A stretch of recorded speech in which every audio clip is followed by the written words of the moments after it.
recording. And I want to welcome everybody here to New Research at Noon. Today we're going to talk to Nicholas and Chido, both who are Senior Doctoral Fellows at the African Studies program. And our first set of questions are introductory.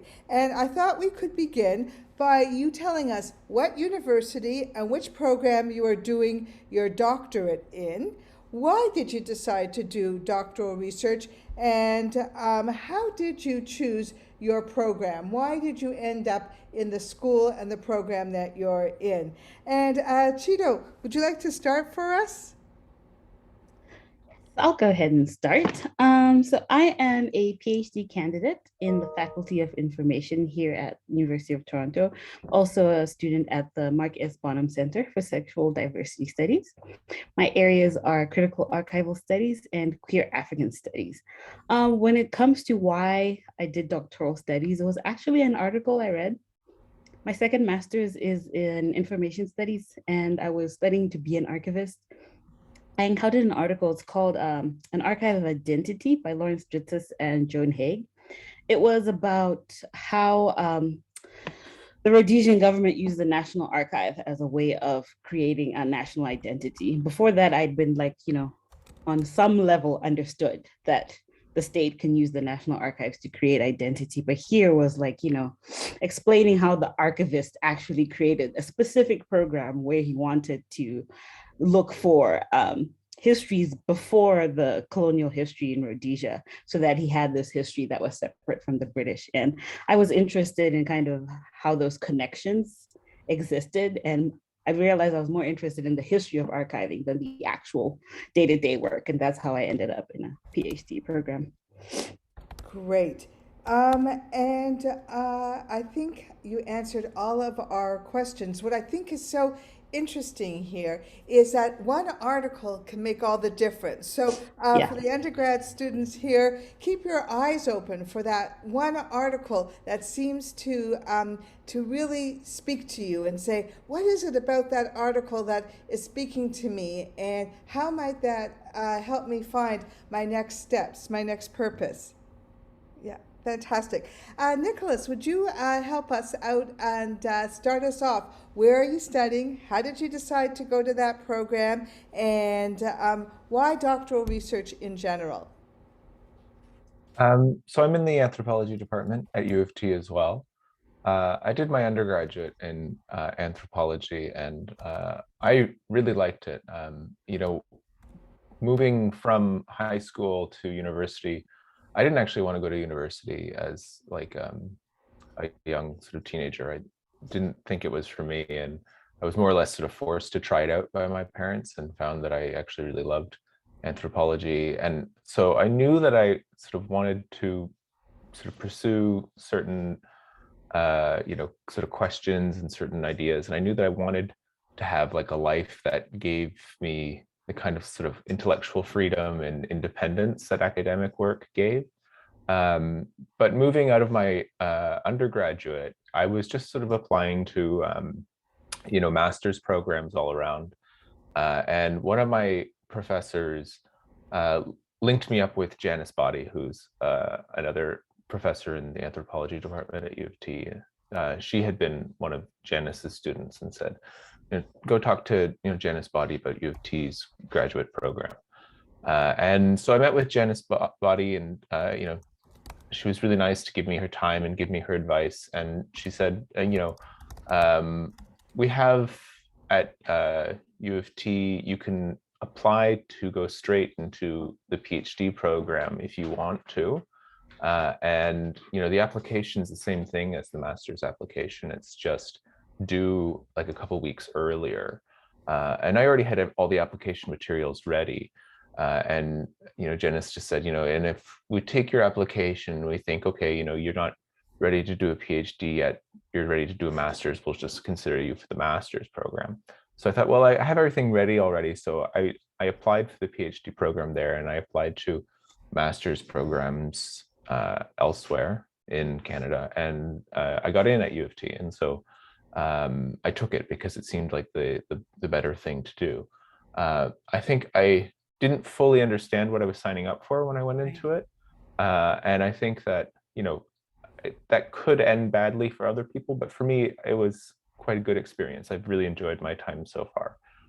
And I'm happy that I sort of made this choice, even if it was a sort of happy accident in a way. But it's been good. Wonderful. And it's so interesting that you began by, starting to talk to somebody, one of the professors that you were already working with, and then they suggested you talk with somebody else, and you found, the courage you needed to create a cold email and to begin a cold talk, and people were open, and they opened up a door for something you hadn't even considered. I wanted to ask one follow-up question. When you said you were ready to go with your materials, you were ready to apply to the master's, and you had done enough work that it wasn't a big leap to do a application for the PhD. Can you talk a little bit about what you had done to prepare? Was it about having some kind of a project in mind, even if it wasn't fully developed? Yeah, so I had a project proposal that I had prepared for the sort of master's program, and also for the sort of master's level SHIRK grant that you can get for the social sciences. And then it wasn't quite different from the sort of PhD application process that U of T was asking for. So I had this sort of research project in mind that I had sort of inherited from research experience I had gotten in the last years of my undergraduate. I'd worked as an RA for a medical anthropologist who had been working in Zambia for a bit. And so given, stuff that I did in the last years of my sort of independent study, research that I did in the last couple of years of my undergraduate, and then this sort of experience doing research, I was able to pull together, I think, a relatively strong application for someone who had only had an undergraduate degree to then sort of, apply to the PhD program with that. And yeah, that's how I sort of it came together. We're going to hear all about that project in just a minute. But before we go on, Chido, I'm going to go back to you. Can you tell us what kind of preparation did you need to engage in for your application to the U of T? So I was very fortunate in that in my first semester of my master's degree, I was admitted to what's called ARI Emerging Archival Scholars Program. And what that scholars program did was it provided us funding to do research as master's students so that we'd have a competitive PhD application. But it also helped with writing statements of purpose, coming up with writing samples, and just coming up with a plan for how exactly do you apply to PhD programs. Because I was applying to programs in both America and Canada. Mm-hmm. So there were a lot of moving pieces, and it just helped with keeping track of all of those moving pieces, but also realizing how early you have to start to prepare if you're going to meet all the deadlines in December, because international student deadlines are always earlier than everybody else's. So yeah, I spent a lot of time, and one of the things I did was I also used the resources that were available to me in the program I was in. So I went to the writing center a lot. I got a lot of help on all of the writing samples and statements of purpose, and just spoke to my professors a lot about what it was I was trying to do. And they gave me good advice for how to move on to the next stage. Brilliant. So there's a lot of great information. You need to start preparing as you hit year 4. If you think graduate school might be for you, there really are a lot of resources. I'm hearing the same thing. Talk to a prof that you have a connection with. The Writing Center, particularly the one at New College, is very, very strong, and there are a lot of supports there. The next question, we'll go back to Nick, and then we'll go back to Chido, is really one that you can take in any direction. Can you talk about an important moment in your doctoral journey so far? And we'll go to Nick.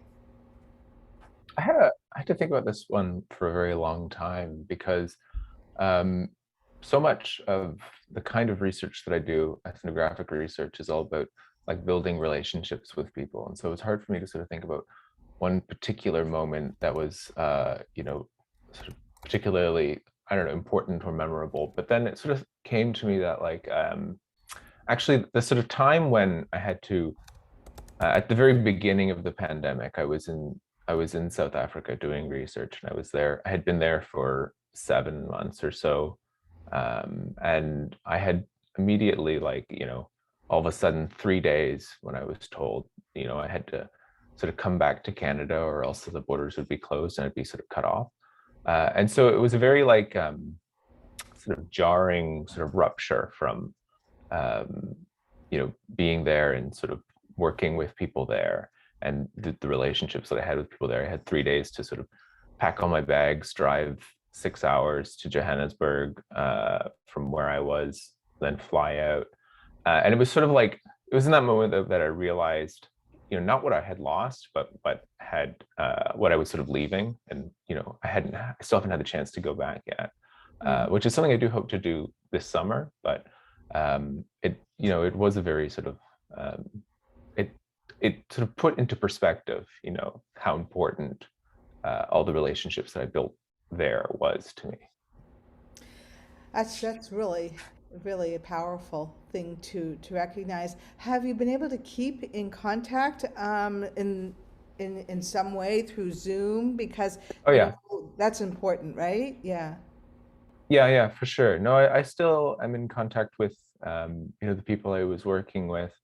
I still talk to them very frequently.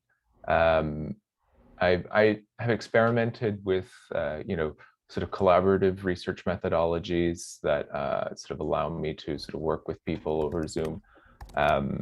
It's not the same. It's still not as good as being there in person. But it's definitely, yeah, I don't want to make it sound like I lost the relationships or anything, because it's still there. It's just not as good as it could have been if I was, if you were there in person. But you're going to yeah, go yeah, yeah. back. And I think the big takeaway is when you do research, particularly ethnographic research, which requires relationships, those relationships don't disappear when a project is interrupted or a project even comes to an end. They're often lifelong relationships. And if you're working with a collaborative research methodology, and you'll tell us more about that in a minute, then you really do have an ethics of researching that is at the center of your work, and that's powerful. Okay, Chido, an important moment in your own research journey so far. I was so excited when I saw this question because I Yes. have a moment where like everything changed for me. In my second year, at the beginning of my second year, I was feeling kind of bogged down in archival theory, which is not the most lively literature in the world. Yeah. So my professor encouraged me to take a course outside my faculty, and I ended up in Women and Gender Studies Institute. I took a queer of color critique course with Cassandra Lord, and it was just everything changed. It was like the world shifted, and the way I viewed my research and the questions I was asking shifted. I was talking to people who had similar questions, but because they were coming from different disciplines, they were using different methods for how they were answering these questions. And yeah, it changed how I was imagining my project. It changed the questions and the methods I was using, and was, yeah, definitely a transformative experience for me. That's wonderful. So before we hear about your particular projects, let me ask if any of the folks who are listening have any questions for you so far. We've heard a little bit about the programs, about applying to the programs, about important moments in the research journey. You can either unmute and say, I have a question, or you can put it in the chat. The next set of questions, we're going to really ask a lot about the program. But Adrian has a question. Go ahead, Adrian. Do you want to unmute? Sure. Hello, everybody. Question goes to Nicholas and Chido. I apologize if I pronounce your name incorrectly, but from the early onset of your ideas or concepts around what your PhD would be, did the vision change throughout example, Nicholas mentioned, your collaborative ethnographic research method? Did your focus change? Is there something that happens during your process, the multi-year process, where all of a sudden the core question that you're pursuing gets, it becomes modified? There's something else that seems to be more important to pursue rather than the original version that you had conceptualized. I focus around Nicholas particularly because Nicholas, you went through the clarifying point that your vision for the PhD was not too far off your vision for your master's. So you had formulated an idea really, really early on. And could you keep that idea throughout, or did it change? Thank you, Adrian. Yeah, my project changed like to a very large degree. I'm doing almost nothing related to what my initial application was all those years ago. I think that's something that's very typical in anthropology, though. Something that I had been told by, one thing we do in the anthropology department is, we have a proposal that sort of takes the place of comprehensive exams. We don't really do comprehensive exams in the department. It's just a very large and long proposal. And, we were sort of joking about it in the proposal writing workshop that, the professor who was leading that workshop was saying that, in my experience, the people who have the best projects are the ones that look very dissimilar from, their proposals at that stage. So mine does look dissimilar to that, and it looks even more dissimilar to my initial application to the program. When I initially applied to the program, I was thinking about pursuing questions about, I guess, the relationship between sort of race and, evil as a kind of religious category in Pentecostal churches in South Africa. And it just sort of came to be the case that, when I was actually doing the ethnographic research, that really wasn't the questions that were interesting to the people who, I was doing research with. And so to follow the sort of ethnography, I had to sort of shift my interests and shift my focus to sort of consider what people were interested in, what questions people thought were more interesting for me to pursue. So yes, it has changed to a very large degree. I think there's like maybe a kernel of the original sort of puzzle that I had thought about in my dissertation now, or in at least one of the chapters of my dissertation now. But yeah, no, for me, it's constantly been this very sort of recursive process of like rethinking how I'm sort of framing it. And I don't know if that process will end until I've sort of submitted the whole thing. I've had lots of graduate students who, once they have findings to the research questions that they did ask, realize that what they have to share actually answer maybe just a little bit of a different research question. So I've seen it happen exactly as you say, all the way to the end. So we've learned from both Nicholas and Chido that projects can change. Deep parts of your project, like the questions you're asking and the methodologies and the ideas, will change as you keep reading and are engaged with other people. So that's a really important part of the process. We're going to go to our second set of questions now, and I wanted Chido to start us off. Can you tell us the title at the moment, the working title of your project? What's it about, and why you wanted to study the topic? We already know you're doing archival research, but can you tell us a little bit more about the specifics? I had to write down the title because I can never remember it. It's so long. It's Nation, Narrative, and Archive, Reading for Freedom in Zimbabwe. So when I came into the program, my question was, how do we transform the National Archives of Zimbabwe to be a more inclusive archive to more representative of all the people who are in the country. And that was the only question I had. I was kind of interested in like the history of the National Archives and kind of the legacies of settler colonialism and how it's set up.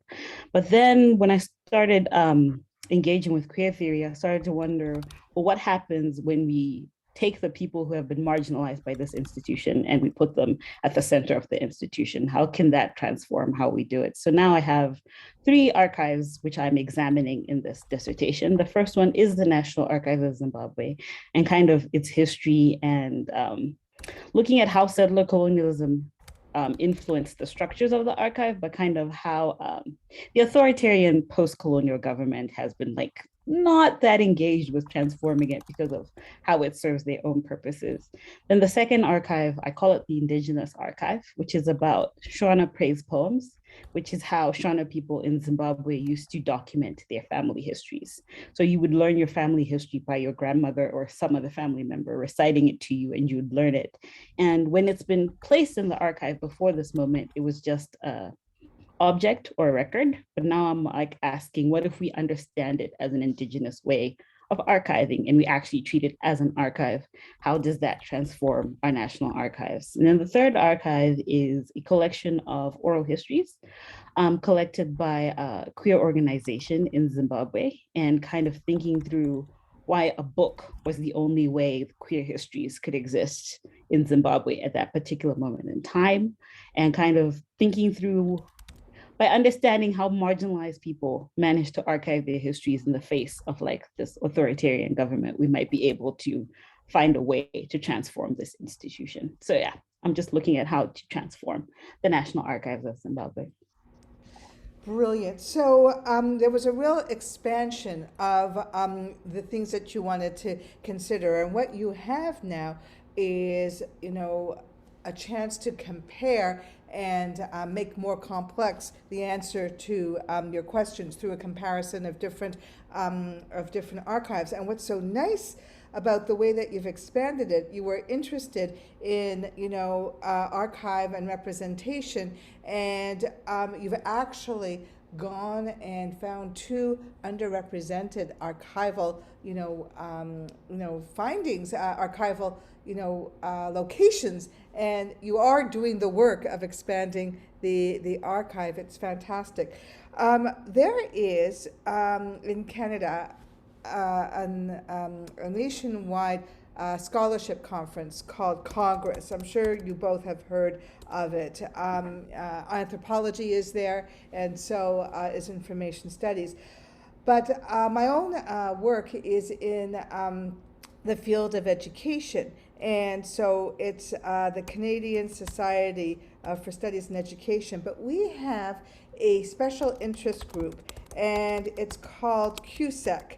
And I would love to see your work, Chido, be presented in QSEC, Queer Studies in Education and Culture. And of course, it's already too late for this year. It's going to be in May. But if you'd like to hang out and see some of the presentations that are done, to see if you'd like to apply there for next year, I'd be really happy to get you connected. So I'll make sure that I have my address here and we can do that, because I think your work would be really exciting for us to engage with. And you know that we're small. You wouldn't know about us unless someone told you. And we just talked about how important networking is. So there we go. Okay, thanks so much. That sounds awesome. Thanks so much. Okay, Nick, back to you. We are wanting to hear about the title, and we are wanting to hear a little bit about what's it about, and why you wanted to study your topic. What we also call as the elevator pitch, what you tell folks who have never heard about your research before. Nick's turn. So first I want to say, Chido, I think your title is actually really excellent, and you've given me something to sort of aspire to when I'm trying to figure out my title, because I don't know if I actually have a very good title yet. You know, I when I initially wrote the abstract for this, for this thing today, you know, I wrote the abstract and I didn't write a title, I didn't realize I needed a title. Then I got told, "Oh, Nick, you need a title." And I was like, "Oh no, I need to figure out I need to figure out what I'm gonna make my title is." So then I wrote something really long, but I don't like what I wrote for my title for this event. But basically, my research takes place in Durban, which is the busiest port city of Africa, and I look at the these new grassroots forms of labor organizing that take place in the construction industry there. I'm doing research in a township that's located right next to a series of giant oil refineries, and this was, a sort of product of apartheid urban planning. And the people who live in these townships, rely on employment or very casualized and precarious employment in the refineries and the surrounding industries around Durban. But they, the employment there isn't regular. It's very contract based, maybe 1-2 months every year or so. And so they aren't engaged in the trade union movement at all because of that. And so I'm looking at these new grassroots organizations that try to organize unemployed people and precarious workers in the industries here, right? And this is also a situation that's inheriting a bunch of weird national security laws that are left over from the apartheid era because of all these oil embargoes that were put on South Africa during apartheid. These refineries came to be very critical pieces of infrastructure for the apartheid state's national security. So they were a target of the ANC's armed resistance wing. They would try and disable these things. And so there's all these laws that have created these zones of exceptions around these refineries, which makes labor organizing against the refineries very, very difficult and precarious for people. You can't protest in front of the refinery. You can't,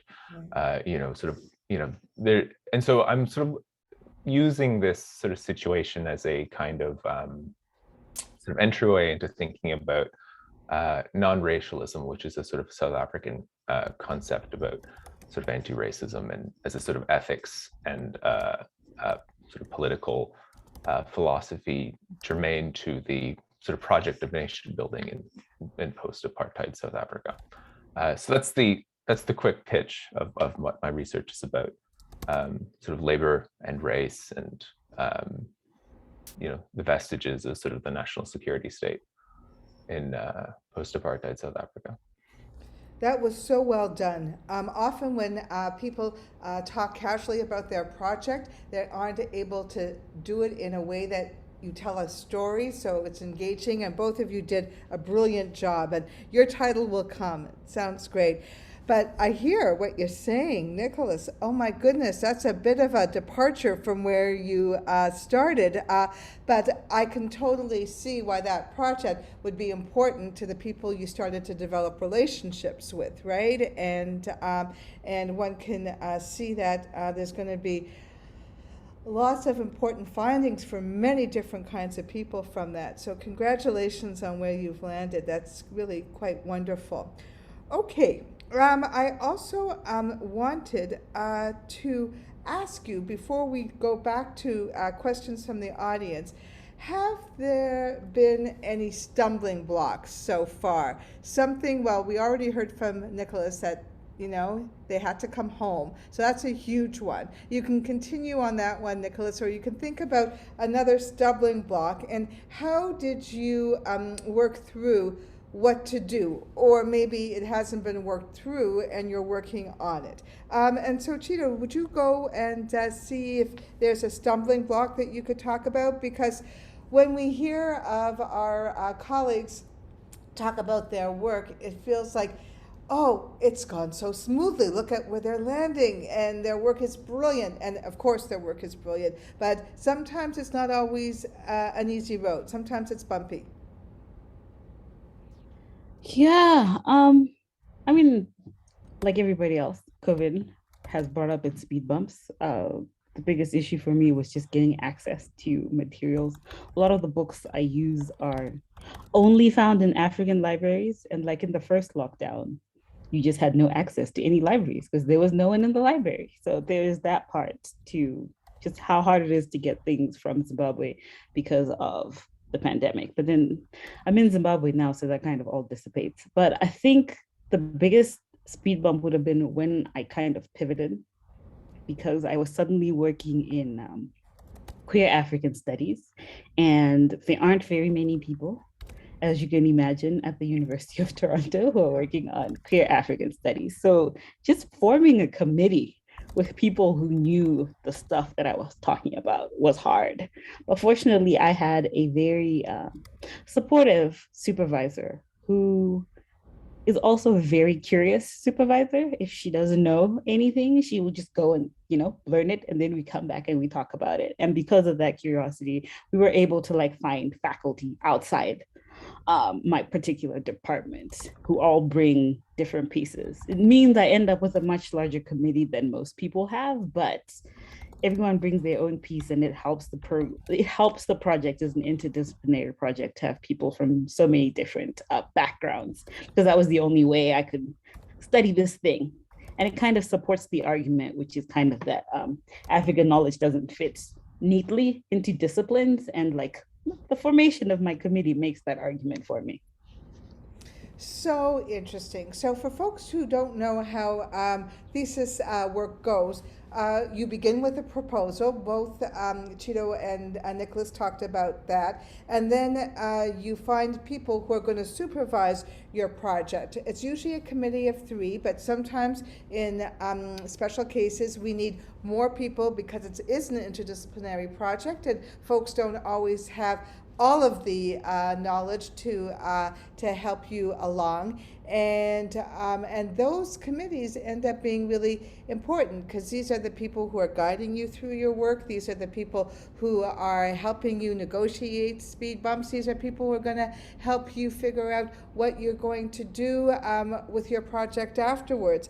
And when you do pivot and go into a very new area of knowledge building, as in queer African studies, you are doing some of the most exciting work possible, but then you do have to find people who, you are paving a new path, people who will go on that journey with you. And I love the way you talked about your supervisor as someone who is curious, and you don't always need someone whose area of knowledge and expertise is an exact match. If you're forging a new path, as long as your thesis supervisor is supportive and is, curious, I love that word, you're going to manage, and you're going to be the one who then attracts other students who want to do queer African studies, and you'll begin to create a new generation of folks who will be that. You'll build your community, right? So I just think that's terribly exciting, and how a speed bump can be worked through, can be and land you in a great place. And yes, you're right. The larger the committee, the more opinions that circulate in a meeting, and it often means a lot more work on revisions. But I tell all my grad students, and the undergrad students should know this: if you're going to graduate school, revision, you have to become friends with revision. Revision is such a key part of what we do, but it's also exciting because you've already heard how Nicholas and Chido have revised their proposals where they started to really do something very special with them. So thank you, Chido. Nick, we're back to you. A speed bump.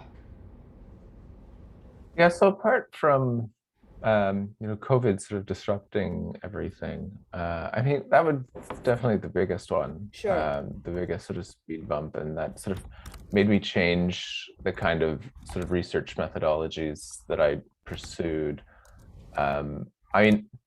It did sort of work out in the sense that, it gave me a lot of time to write, and so I was able to sort of write, and I didn't have to sort of worry about the kinds of distractions to writing for a very long time.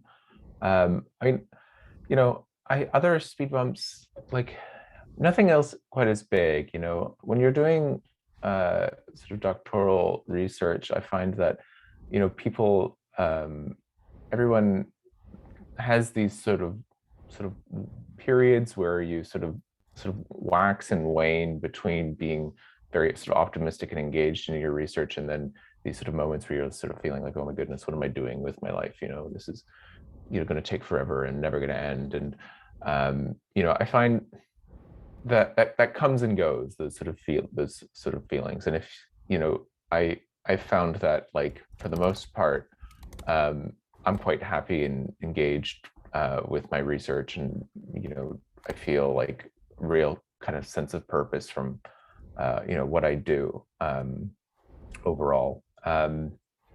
Yeah, I mean, I can't think of any other really big speed bumps apart from the pandemic as a sort of singular moment of something bad happening. Yeah. Thanks for that. Can you talk a little bit more about that change of research methodologies? We talked a little bit about collaborative research. Was that what happened, that you had to change and make the project more collaborative, or was that always part of the design and you had to make some additional changes? So the change to like a sort of more collaborative methodology, yeah, happened at the onset of the pandemic. I mean, you know, there's always these, I think in anthropology, it's a bit more of like a spectrum than, like, you're saying, like, one method's sort of collaborative and the other method's not collaborative, right? Right. I'm currently working on, or I've submitted a book chapter for a collected, edited volume about COVID-19 conspiracies throughout the world. And that book chapter was co-authored with one of my sort of research informants. And so that was like an example of a very, like, kind of radical shift towards the more sort of collaborative end of, you know, the kind of research I did, where you sort of bring a research participant on as a sort of co-author of the work that you do. But yeah, I mean, there's various, you know, there's sort of discussions in anthropology about, you know, moving away from, you know, your research being sort of quote unquote extractive to being more sort of community engaged, and letting these sort of you know, people with whom you're working, you know, set some of the terms of the kinds of questions you pursue. And I, you know, definitely wasn't, you know, aware of or fully familiar with those discussions when I began the PhD and when I began the research process. And I think when I started to move more towards sort of these sort of changes in my research questions, even much earlier on than the pandemic, I was moving towards more sort of collaborative methodologies without fully having the language to describe it as such. And it's been, yeah, a sort of continuous move towards a more and more collaborative approach. I do think that there are limitations to what you can do in terms of these kind of collaborative methodologies. I think sometimes that those limitations aren't sort of as widely discussed. I think, you know, a lot of people sort of talk about it as like, you know, this is like the be all and end all of the kind of research that anthropologists, sort of qualitative researchers, should be doing. And I definitely disagree that there. I think there's some ways in which the methodologies the collaborative methodologies can be quite sort of, they can give you sort of information you can't get otherwise. They can, you know, help you produce something that's really good that you wouldn't be able to get otherwise. But there are also limitations to what they can do. And, you know, sometimes you'll find that, you know, the people with whom you're researching, you know, they want you to be there, they want you to do the research, but they don't want to be part of that research. They don't want to, you know, take that work on. So, you know, there's pros and cons to it, I think. And I have sort of gradually shifted in the way that I do my research to be more collaborative, but I don't want to sort of like pretend that it is this singular solution to everything. So very, very thoughtful. I really like this idea of spectrum, that there are parts of our research that are more collaborative, parts that are less, but I think the way you articulated your journey and you're finding a language for what you did is super interesting. And also the reminder that there are limitations. Thank you so much for that. I think we can stop and see if there are any more questions. We now have a little bit more knowledge about the actual projects that Chido and Nicholas are doing. We've heard a little bit about speed bumps. We've heard a little bit about challenges. Are there any questions that folks want to ask about the particular projects before we move on to the last set of questions? And you can put them in the chat, or you can just raise your hand and unmute. Nothing is uninteresting. Everything is interesting to us. We're good?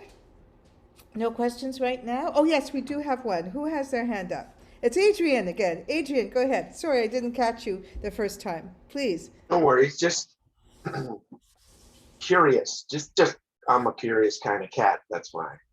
So I have a curious question: is any ideas on what's next? I know that both of you are focused with your eye on the prize of completing the project, of getting this work done. But do you have a grasp on what your next step after that is? Great question. Let's go.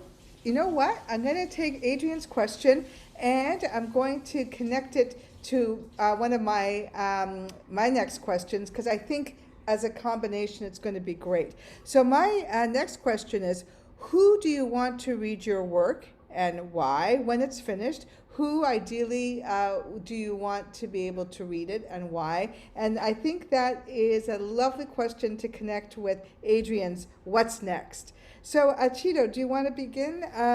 Who should read your work and why? And it's interdisciplinary, so it will probably be a lot of different people. And how does that connect to what's next? So when I imagine my project, I imagine it as being critical intervention in two fields primarily. So one is archival studies, and I'm just asking archival studies to care about things that happen outside North America. To be like, you know what? We talk about settler archives a lot, especially within the Canadian context, but the only other settler archives they refer to are Australian or New Zealand archives. But it's like settler colonialism happened all over the place. What could we learn from settler colonial projects that actually failed? And what can we learn from archives in those places?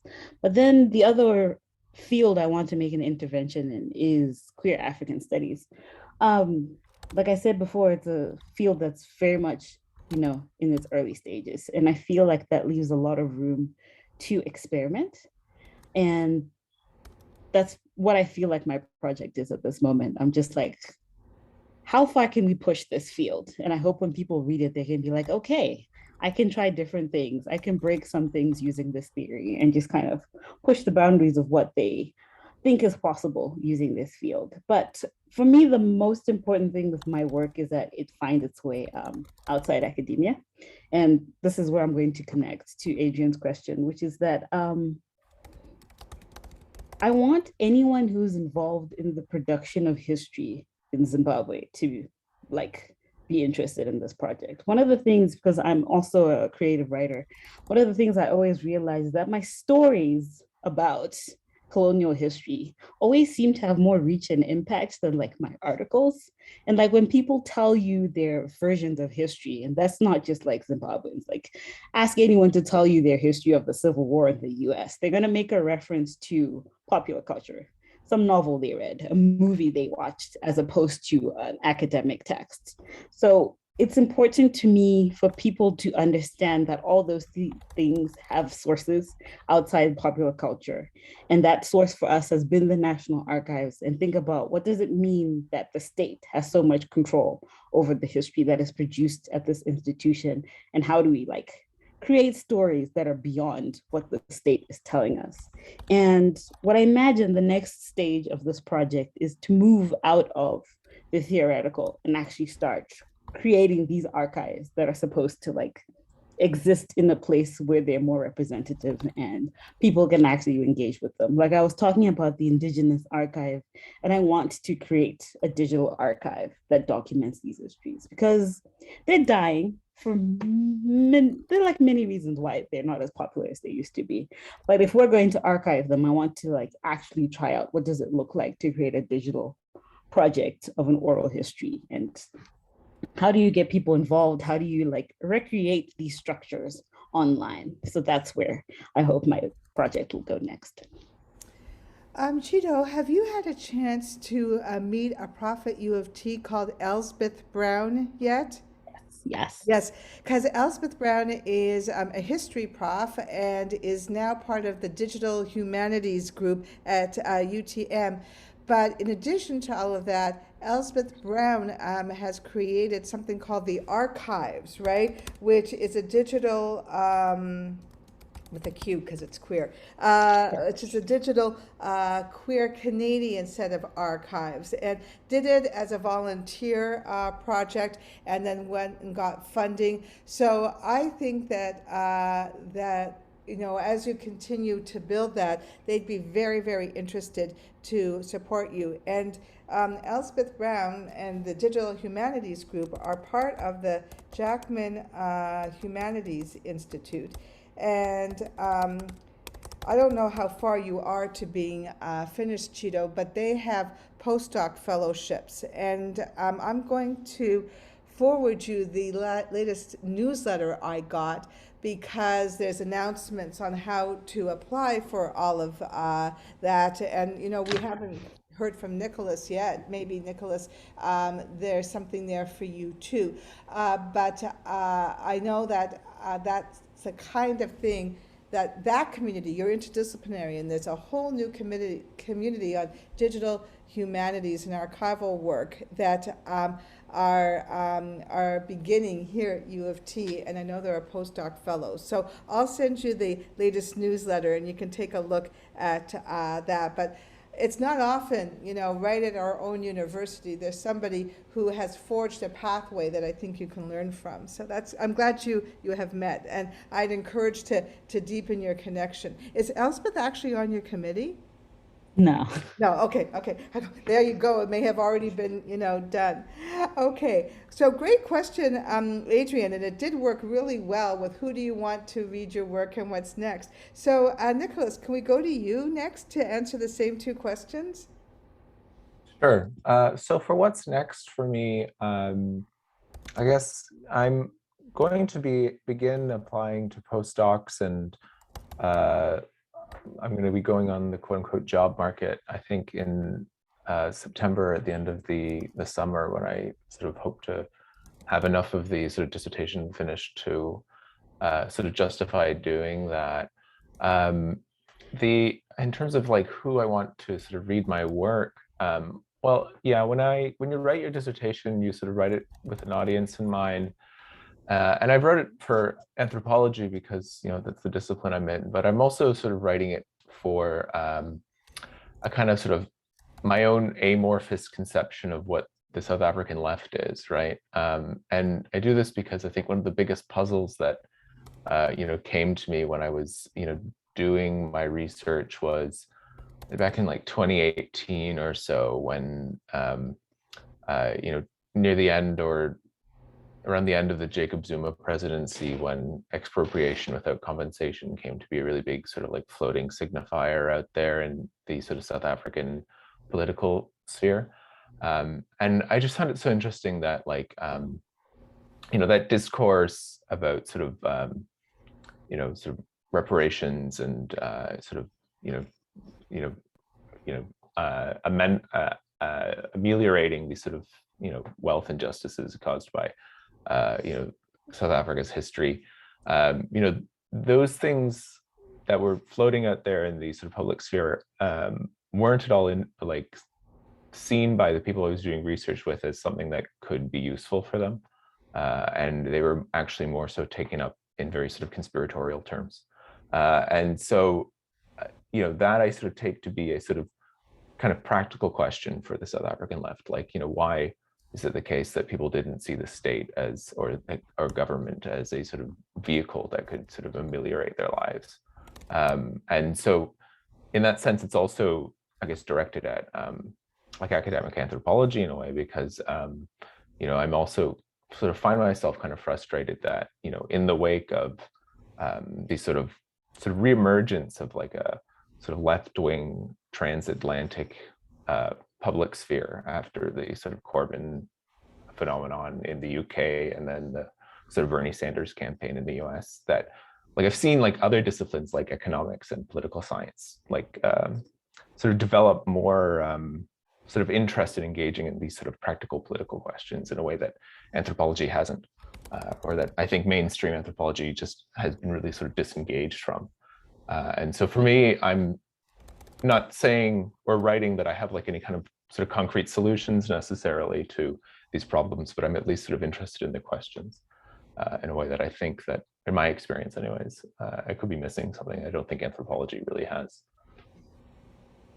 That's really interesting, Nick. And what it helps us understand is when we are part of a discipline, there are conferences, and it's very interesting as you engage in your association, the American Anthropological Association, for example, which draws people from all over the world, anthropologists from all over the world.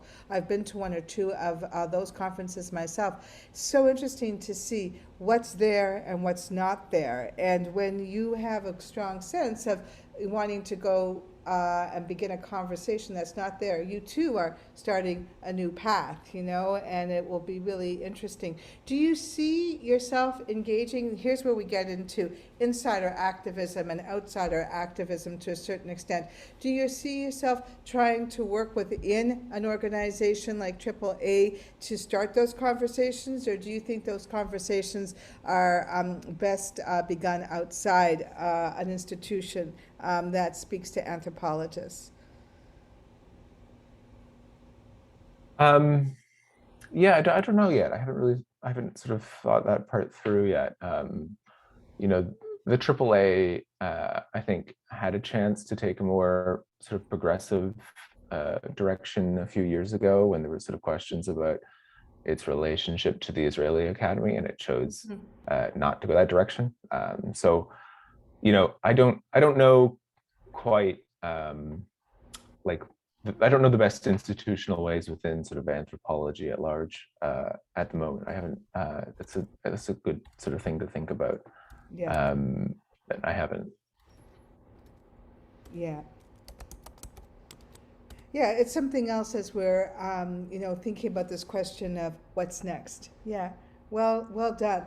Well, we're at 5-1, and so this is a chance where I can ask both of our wonderful interviewees if they have any last words. If you were to think back to your undergrad self before you began the graduate journey, is there anything you would tell yourself that you've learned along the way now that you're in the place that you are? And maybe we'll start with you, Chido. Is there anything you would tell your beginning graduate student self? Man, I don't know. My journey's been so unpredictable. I guess I just followed my curiosities, and I always ended up in places I didn't think I would be. Places, I mean, like actual departments. Like every one of my degrees is in a different field. So yeah, I guess I'll just A real ask. interdisciplinary thinker. Yeah, just trust your curiosity, I guess is what I would say, because I wasted a lot of time second guessing myself instead of just following my questions. Wonderful. And Nicholas, how about you? Anything that you'd like to tell your younger graduate student self? Yeah, I'd say like there's a lot of things that I would just tell myself not to worry about as much, like Yeah. there's constantly sort of opportunities to sort of apply for and then be disappointed by not receiving certain opportunities or grants or stuff like that. And I think like you know, it's very easy to put way too much emotional and intellectual and sort of physical energy into thinking about those things. You know, not to say that they're not important, but that, you know, like you'll be successful in some areas, you'll be unsuccessful sometimes. And, you know, a lot of it comes down to, you know, luck and, you know, so you can't sort of beat yourself up too much when you know, fail, and you can't, you know, let it get to your head when you succeed either, you know what I mean? Because it's, yeah, it's, you know, it's, there's always going to be sort of other opportunities, and there's always going to be, you know, sort of other times to, there's going to be good times as with the bad times. So I would say, you know, I would have told myself not to worry so much about, you know, like sort of things if I had to go back in time. Yeah. I think there's a lot of wisdom there. The academic, you know, life comes with opportunities, and the important thing is to try. And sometimes you win, and sometimes you lose. And that idea that, okay, I didn't get to do this particular thing, I didn't win this particular grant this time. There'll be another one, and what you have done in terms of writing and preparing for that grant. No writing goes unwasted, right? You always find it. My wife Margot was a competitive skier when she was younger, and I remember sharing my angst over the years of the shirks I didn't get, and often I would have to, you know, resubmit 2 or 3 times, regardless of whether I was at the beginning of my career or at the middle of my career or even being a senior scholar. I still had to submit a couple of times to get, you know, shirk funding. And she said, you know, you have to remember you're a player. There is only, you know, one winner in a ski race, you know, but there is honor in playing. The competition needs, you know, top skiers to ski against. The winner, you know, needs to be within a community of competitors, and there's only one winner, and it depends on, you know, what the snow was like that day, you know, what number you were in line, as much as anything else, and you know, be a player. So Nicholas lets us remember that that's the thing about being in the academy. You need to be a player. I think that was such a wonderful, wonderful set of interviews. I hope that Chido and Nicholas, you enjoyed yourself. Could we all unmute and just give Chido and Nicholas a big thank you on 3? 1, 2, 3. Thank you. Thank you. Thank you so much. It was an excellent session, and I hope everybody enjoyed it. And I will offer another one with some more of our senior doctoral fellows next month. So have a good weekend, everybody, and take good care. Okay. You too. Bye-bye. Thank you.